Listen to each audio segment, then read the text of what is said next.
রাজশাহীর দুর্গাপুরে নতুন নির্মিত সড়ক নিয়ে দেখা দিয়েছে ব্যাপক প্রশ্ন। তিউরকুড়ি থেকে দেলুয়াবাড়ি পর্যন্ত প্রায় ৪ কিলোমিটার পর্যন্ত এই গ্রামীণ সড়কটি মাত্র ১ মাসের মাথায় উঠে যাচ্ছে কার্পেটিং।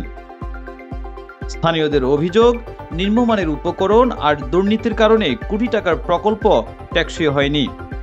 এলজিডির আওতায় নির্মিত এই সড়কে ব্যয় হয়েছে প্রায় ৩ কোটি টাকা। কাজটি বাস্তবায়ন করেছে চট্টগ্রামের ঠিকাদারি প্রতিষ্ঠান মেসার্স ইউনুস অ্যান্ড ব্রাদার্স। অভিযোগ রয়েছে, ঢালাইয়ের আগে মাটি সঠিকভাবে রোলিং করা হয়নি, বালু, পাথর, বিটুমিনের অনুপাতও ছিল ত্রুটিপূর্ণ। স্থানীয় এক ঠিকাদারের ভাষায়, এমনকি হাত পা দিলে উঠে যাচ্ছে পিচ। যায়নি এখানে, পিচগুলা গরম নাই, এই রাস্তাটা টিকবেই না, তো 1 বছর যাবে না এই রাস্তাটা, হাতে উঠে চলে যাচ্ছে। একটা যদি বৃষ্টি হয় এই রাস্তা টোটাল নষ্ট। যদিও উপজেলার প্রকৌশলী দাবি করেছেন নিয়ম মেনেই কাজ হয়েছে, তবে রাজশাহী নির্বাহী প্রকৌশলী জানিয়েছেন সড়কের গুণগত মান নিয়ে অভিযোগ পাওয়া গেছে এবং তদন্ত চলছে। ত্রুটি প্রমাণিত হলে ঠিকাদারকে পুনর্নির্মাণের নির্দেশ দেওয়া হবে।